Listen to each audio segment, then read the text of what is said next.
money on this product, you would be tendencies you just wait. And that waiting by a lot of the players is making the scarcity even more pronounced. So someone is saying, no, this is too expensive for me, let me wait a little bit. That is what we are dealing with. Now, you cannot address the scarcity without addressing the subsidy. I am part of the reasons why we said, okay, let's do what is right because the eventual result will be good for all of us. But between the time we started implementing what is right and the time we are going to end up with the results, there's a lot of distance and a lot of pain and a lot of, unknowns. And those unknowns are what I think, in my view, the government was not prepared very well. They said in Hausa that you don't make a bad king, but you make bad advisors. I don't know if the advice that we are giving to the president and his team is good enough for what needs to happen about fuel, because it has not worked.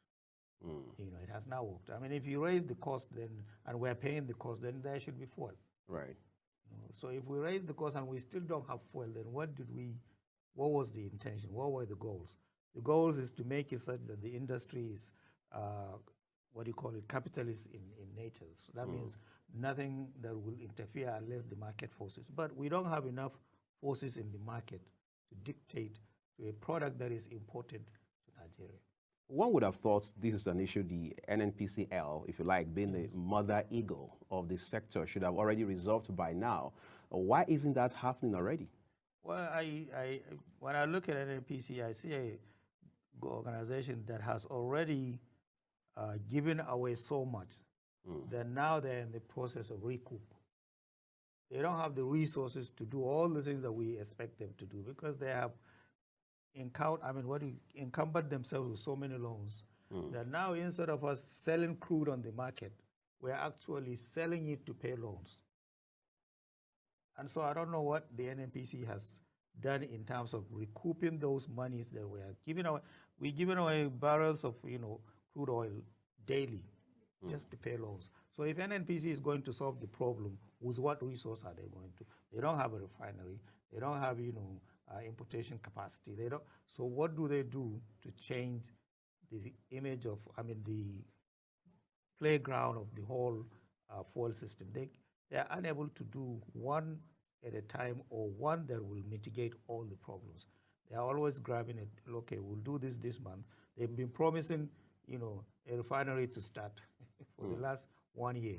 And every time the date comes, it's pushed forward. Every time the date comes, it's pushed forward. We're not able to actually implement the plans that the NNPC has. And if they are not able to do that, then I don't know how they can help mitigate the problem. Just to let our viewers know that we want this discussion to be as interactive as possible for you. So we're going to put up a number on screen for you, so you can also call in and weigh in on this conversation around fuel scarcity and the factors that are associated with it. Just to let you know that, please, if you're calling in, just be modest with your words, be as polite and decent as possible. It's not an opportunity to cast aspersion. Speak to the issues, all right, and not sling mud at personalities. That number will be on your screen very soon. And when you do call, also ensure that you kindly turn down the volume on your television set or whatever device you're watching on, so there's no audio blowback while we're having our conversation. I was going to ask, is it still topical now to talk about fixing our 4 refineries that have been moribund for God knows how long? I would think so. If I was the one who is advising on the refineries, I would have said, before we remove subsidy, we should have asked a few questions. Question 1, how much would it cost to fix the refinery? 2, how many days would it take to fix it? And then 3, do we have the resources? If we don't, then we say, okay, we are going to remove subsidy. Is the money we're going to remove going to satisfy these 3 things? If you say you're going to remove it to use it for something else, don't use it to give it to other governments to use. No, put it back into the refinery. Let's fix the refinery so that we have in our own control the crude and the refined product all in Nigeria. But if we don't do that and we're saying, okay, let's just remove the subsidy and put it in infrastructure, in health, in education, but the subsidy removal has created a sort of economic, turmoil that makes even almost every Nigerian unable to cope. Does that now make it good for Nigerians when they can't afford to then wait for subsidy removal because the money is coming back to them, while at the other end they're unable to afford food and all? So I think we didn't do from the beginning. The president, yes, he announced on his first day that this is what would happen, but I think the advice should have been, okay, how do we implement? And then that should have engaged all Nigerians. So you should have delayed that pronouncement. Yes. Now, even if he pronounced on that day, at least delay the implementation so that Nigerians understand what is going to happen. But that's the argument. People say that players in the sector did not respond to or react to implementation. They responded immediately to that pronouncement. Exactly. And that's because there are players who are in it to just be speculation. Right. So they want to make quick money. So the moment he pronounced it, they took advantage. Instead of allowing the time for implementation to take the necessary steps, didn't have any steps. He announced today, the following morning, there was just a scarcity. And there was price increases. Right. So you see, we are always doing it to ourselves in some instances. Not necessarily the announcement was bad, but what we used it for became a problem for all Nigerians, because the following morning, you're not able to find fuel unless you can pay 1,000 or 500. When you're used to paying less than 200 naira. So that in itself is the peculiarities of Nigeria. Other places, maybe they don't follow, announcement with quick action like we did. But even then, we should still, the government should have waited at some point and say, let's see how do we do this the right way. And especially when Nigerians are screaming, I know our president has a listening ear, but he should have said to himself, okay, I know people are complaining. How do we explain this and also implement it at the same time? Because that's what has happened. You've announced, now you have to explain it, but also the people are already reacting to it, so you also have to implement. So the subsidy, really, there is no way you can get around any issue around fuel now in Nigeria today unless you address subsidy. Interesting. The president had also said, even before coming to office, that subsidy regime is criminal, like a criminal enterprise. What are we supposed to do to criminals in the eye of the law? We prosecute them. Yes. We're not doing that right now. No. Doesn't that, again, become indicative of the fact that we're encouraging or even, if you like, endorsing crime in some way? Well, I agree with you in a certain aspect. We cannot come into a new government and say we will not hold to account the previous government. I know there is understanding that, we do what is best in all governments. Right. So you shouldn't go back and say you committed. But there are people that have done something that is not. Many of them private sector players. Thank you. So those are the ones that we should follow and make sure that we understand what they did. And if they took advantage of any things that belongs to Nigerians, we should recoup. And these are things that would need to happen on a case-by-case basis. It's not to say that Tinubu is coming in and saying Buhari did this. No, but there are people that have done something that should be corrected. And that correction could include, punishment. It could include other ways of, mitigating those. But it has to be corrected so that others in the future do not come and copy the same thing. So I think, the idea of we have a problem in the past and we are just ignoring it. So we didn't hold to account the people that created the problem in the first place. How do you now fix it when you have not, gained what that respect or that order or that law that you have in place? So it is almost at a point now where the administration has left that plank alone. Now they are unable to go back again. It's as if events have overtaken it. Exactly. So now you're unable to go back again and hold people to account. There are stories floating about, people that have stolen so much and they are willing to negotiate to give back these small pieces. That's not what we should be doing. That's not what we should be. The president a few weeks ago said, well, crude should be sold to Dangote refinery as well as other local refineries in Naira. Experts say that was a step in the right direction, but we've not seen much happen along those lines. When Dangote refinery was floated, a lot of persons said it was a time for Nigerians to heave a sigh of relief. Yeah. But that relief hasn't come through. What are the reasons for that?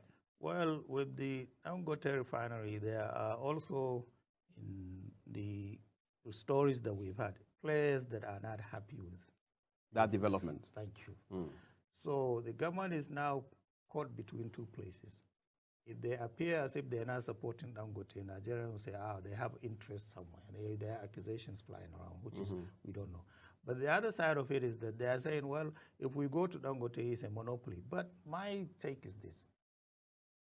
Is a monopoly better than importation?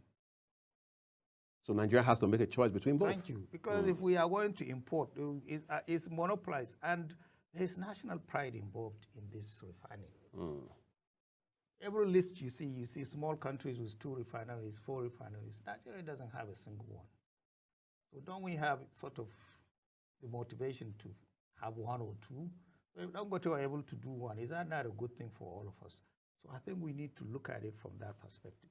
Secondly, is it good for us today if we engage in a war with a country that has better navy than Nigeria and they blockade our shipping lines? We'll be, in 2 days. Be stranded. Absolutely. So there's a national security and a national pride involved in. And I need us to unbundle those elements very soon, but that will be after we take this quick break, and the rest of this conversation will return shortly. Do stay with us.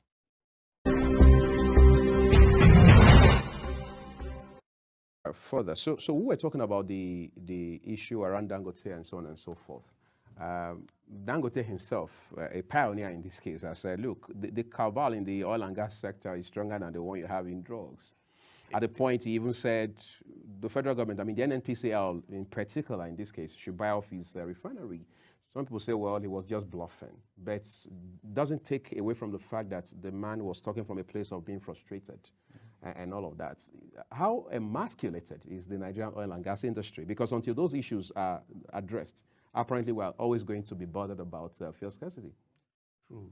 And I don't know if we have to go back a little bit, because the whole industry is controlled by international oil companies.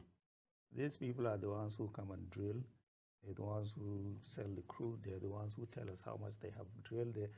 So how can a Nigerian who has a refinery now be looking for where to buy crude? I think Dangote has a point, even if his claims are a bit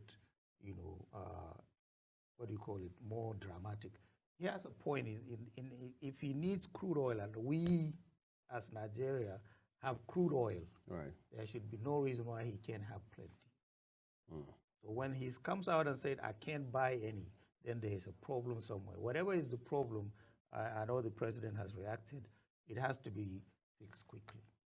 So that any Nigerian, no matter how small the refinery, no matter how big it is, should be able to buy crude oil and refine and sell. Because for us, that is the way out. Now, the conversation has dragged into this group or this cabal. We are sure there are people that have different interests. In the sector. In the sector. And some of them would like to import. Some of them would like to refine at home. Some of them would even like not to have anything to happen. These are interests that the government must manage. It must manage those who are importing it. It must also manage those who are refining, because they are both a stream that is useful to Nigeria. But at the end of it is that our dependence on outsiders is a minus for us. In the whole industry, it's a minus for us. We should be able to do it ourselves. There's a bit of complication in this issue now, because as of this morning, there's back and forth. I mean, blame trade between the NNPCL and the marketers. There are also those who are saying the major reason behind this scarcity is that our fuel, refined petrol, is taken away to neighboring countries. Some people say as far as, well, beyond Benin Republic, even as far as Central Africa. Others are saying, well, the challenge you're actually dealing with is that there's a lot of thefts, crude theft in Nigeria. Just last year, almost a year ago, the current NSA, No Ribadu, has said Nigeria was losing up to 400,000 barrels of oil per day. That's a lot. What exactly are the issues we should be dealing with now beyond the subsidy narrative? In that supplies chain where we are losing to different leakages, right, there is no reason for any company or marketer or government to stop supplying just because there is a leakage. You understand? Let's fix the leakage at the end where we are, but we cannot from the source fix the leakage because there is no way you can do that. If I'm collecting fuel from a depot to take to Maiduguri, now you can fix from the depot, how much I can take. But you cannot fix where I deliver it in Maiduguri unless now we put new systems in place. We don't have those systems in place. They are exporting to the neighboring countries. They are crossing a border. There's somebody there. If we don't want that fuel to go out, I assure you we can stop it. So there's a systemic arrangement. Exactly. There is a problem where we allow the fuel to pass. So let's not punish Nigerians because there is a leakage going to Niger. At least supply to the normal channels that you do. Now go out and find the leakages and stop them. That's how it's supposed to be done. But if you punish us and say we're not supplying because we are losing 400,000 barrels per day, then what happens to Nigerians who need just 2 or 3 barrels? And we get nothing. So I think, if mitigation has to be in stages. It can't be a blanket, mitigation for all of us, and then everybody suffers because we're not getting fuel in Maiduguri, we're not getting it in Kano, but you're getting it in the source, you're getting it at the depot. So what happened? Because there is leakages along the way, and those leakages has to be fixed. Because if we don't, then let's find a way to recoup the cost. Because there is a way to do that. Everything is accounted for. If Niger wants to buy fuel from Nigeria, fine. Let's produce more and sell to Niger. And make money? Yes. All right. I hope we can continue to have this conversation, but we just want to remind our viewers that we're putting up a phone number on the screen for you, so you can call in real time and make your contribution as well. I want to hear your side of the story. All you have to do is simple. Just ensure you turn down the volume on your device, your television in particular. Let us know where exactly you're calling in from, and then you make a contribution straight away into any of our conversations here on Global Television. As we begin to wrap up now on this issue of fuel scarcity, as it stands today, President Bola Tinubu is the de facto minister of oil, of petroleum resources in this country, even though I know, yes, we have 2 ministers of state, one for oil, petroleum, the other one for gas. If we had a substantive minister, would that provide leadership in a way that these issues will be resolved real quick? Yeah, the leadership is always the president, but it will provide a new idea. Maybe an industry boy, quote unquote. It will provide a commander in the field, because the president doesn't have the time to do all this. Maybe the expertise as well. Exactly. If you find someone who has been, in the system, in the industry for the longest time and put them there, it will help. You cannot delay the idea of getting more hands on board. The president needs to know that. It has become a habit for all presidents that they are the ministers of petroleum. Why? The money that you're trying to protect is still being filtered all the time. So you're really not successful at controlling the ministry, even if you're the minister of petroleum. So allow someone who would be accountable to do it, and then give him the time, because the ministry needs more management in terms of the government, in terms of the NNPCL, in terms of even the marketers. You need more, awareness that will report back to the president, and decisions now will be more engaging. But if it is only the president has to say it, sometimes there is no one who can speak for the ministry because he's too busy to do it. So I think it is not a best option. I know why they're doing it, and we can say why. The president is always the final on the vote, but why are we not putting someone else to help you out? All right, I think we have a call now that we need to take. Hello, good morning. Hello, good morning. All right, we lost that call. Please just endeavor to call back. We have that number on the screen for you, but please be sure that you also turn down the audio on your television. All right, we're taking another quick break. Of course, we have ample time to take more calls. When we return with the rest of the program, do stay with us. To remind you that the number you can call is +234 813 153 5760. You have that number showing on your screen right now, but again, it is +234 813 153 5760. Okay, so put those calls through and make a contribution. We're discussing the fuel scarcity and all of the issues around it. Let's see who our first caller is. Hello, good morning. Welcome to Global Morning. Hello, good morning. Good morning. My name is Shay. I'm Okay. calling from Lagos. All right. I've been listening to you discussions for the week, and I want to ask you. You know that this particular fuel is not easy. Now, your guys have spoken a lot about the subsidy removal. Now, my own is that I want to ask. What measures can Nigeria government take to address this fuel scarcity with the long queue everywhere? We cannot even afford to even buy, as I'm talking to you now. All right, Shay, we'll say a big thank you to you for your contribution. Her question, I mean, that's Shay from Lagos saying that it's becoming embarrassing when you look at the long queues all over the place. Like you hinted a while ago, it's no longer about affordability, it's now about availability. So what are some of the practical steps we can take as a government and for those in authority? And the only steps that are it's not immediate, but it must happen is that we must refine in Nigeria. We must refine. So refineries must be working. Yes.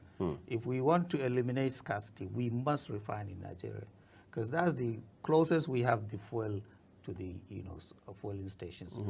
As long as we have to bring it from somewhere else, we're always going to experience. There has always been this call for modular refineries to be encouraged. Are we doing that enough right now? We're not doing enough. There is something I have to say about Nigerians. We are not in the business of investing. Citizens or government? Citizens. There's a lot of money laying around in Nigeria. But people are averse to taking that money and putting it to work. Because these modular refineries can help a great deal. And it can be done in every state. It can be done in many places. And it will relieve a lot of the pressure and reduce the supply chain. Some people also say regulating them can be some extra burden for the authorities. You have to try it first before you can regulate something. You can't regulate what you have not made.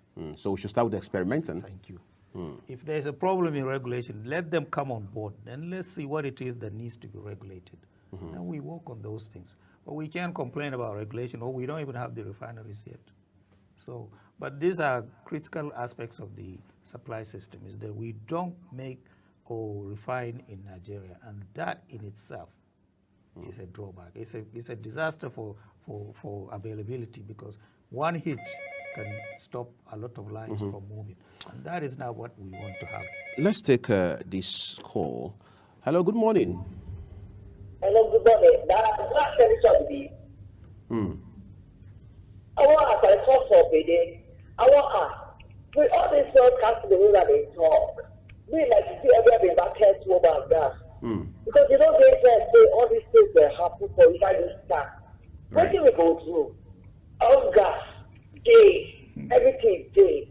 Now I talk saying with all these broadcasts, the way they happen, when it will stop, we don't tire. I think my name now for me. What's it? I didn't watch it like that. What's it going to happen there? How will we take this fall for this country? We don't do anything. I know people put the recycling inside my generator. I know they don't know who they share. Every other thing. What can I go to? I don't try for this country. How will we take it forward? Okay, thank you so much for your contribution. So, I mean, this caller in particular is talking about the economic implications for households, for small businesses, and so on and so forth. But I need to ask you this. Did Nigeria get off on the wrong foot when we unbundled NNPC as we traditionally knew it? Has that yielded any results? If we stayed with the old NNPC, would it be different than what we have today? And I doubt that it would. So we didn't make any mistakes, because we're looking for a solution. Right. And the effort to unbundle is to find other solutions. Have we found any solutions so far? Not yet.